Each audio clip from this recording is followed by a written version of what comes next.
Greetings and welcome to Magic with Tamala Farron. Today we're going to talk about a sacred front porch, back porch, or balcony. And a lot of people don't have a lot of space.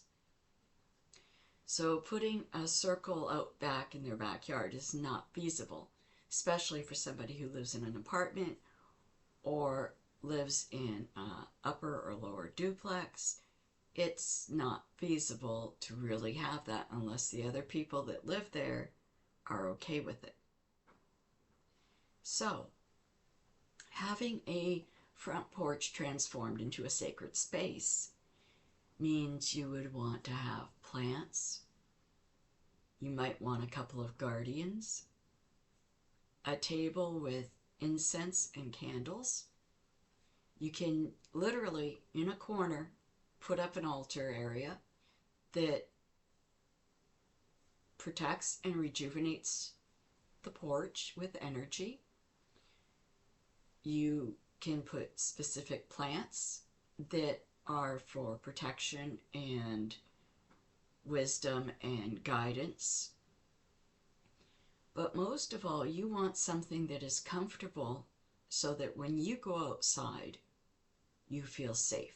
When you go outside, it's sacred to you. You can do your readings out there if you wanted to.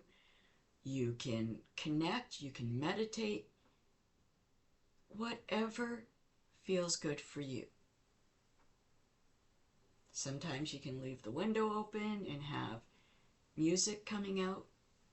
Lighting incense and candles builds up the energy, builds up the positive light that you need. And working with stones, you can put stones in your plants. You can pull in chimes to hang for protection so that you know if something negative is coming your way or if something's trying to come in. And you can line your balcony or your porch with brick dust or herbed brick dust, a combination of protection herbs, so that it's a little bit safer for you as well, especially if you live in a bad neighborhood. Balconies for safety, you can do that. For protection and anybody climbing over, causing issues, that will help. For people that you are worried might steal your candles or your stuff, that adds another layer of protection around you. And everything kind of goes from there. You'll see as the months go that you will build up on different things. Now when it comes for winter, certain things are going to have to be put in a container and brought in so it doesn't get damaged. That's a given. But there are some things that you can leave out for protection. And the next year, when you start putting your stuff back out, you just rejuvenate it, you cleanse, you clear, and you recharge. And it establishes a sacred space outside of your home, but a connection to your home. So you are outside, literally. And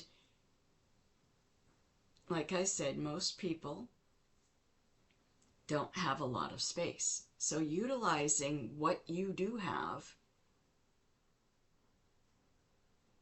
is very empowering and very helpful. Somebody that doesn't want an altar in the middle of the living room puts it out on the balcony and leaves it out there for the summer. That's up to you. Or somebody that has ideas for a specific altar in the living room, like an ancestral altar, but wants something that they can work on for meditations and energy and recharging under the full moon and that sort of thing, can put one outside. You might have an herbal altar in the kitchen, and you may have a elemental altar in the bathroom. You may have a calming and relaxation altar with meditation in the bedroom. There are all sorts of things that you can do and amplify your energy. There is not a you can only have one altar rule. And most witches tend to build and build and build. Something else they learn, something that they enjoy, or they've seen other people do, and they take that technique and they make it their own. So you amplify your energy throughout your home. This is creating more sacred guidance, wisdom, energy, and again, amplifying your magic. It's really easy. And for this to continue and adjust into your porch, your balcony, your back patio, who knows, whatever you've got or want. Even a she shed. Even a she shed. My friend has a she shed that she's turned into an amazing ritual area. And that's another extension of her energy. That sacred space. And it amplifies her whole yard as a connection to her home, to her she shed. So it's a building of sacred energy that you are not only responding to, but connecting back to the Earth Mother.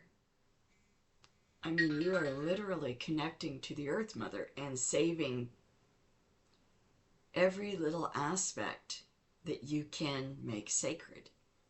I know some people who go into the woods and they deem a certain area sacred to them, and that's where they go to meditate. That's where they go to do ritual. That's where they go to do spell work.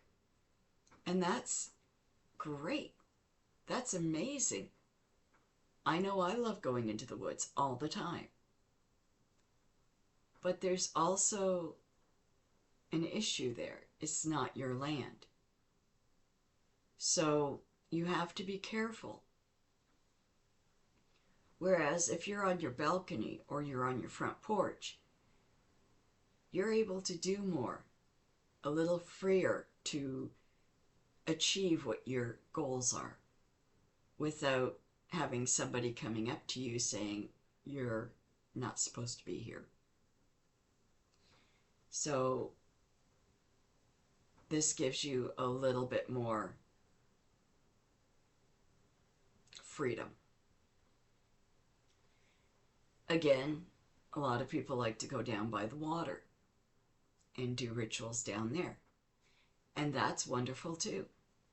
But again, you have to be careful. If you don't own that beach and somebody sees you that doesn't agree with what you're doing, you may have issues. I know that even having a group of people gather for a picnic, if you will, and anything ritualistic, you pretty much need a permit for if you're in a park. So you have to be a little bit careful with how you do things. But in your own backyard, in your own front porch, in your own balcony, you've got the ability to do things for you. And nobody else can come through with that. So you think about it.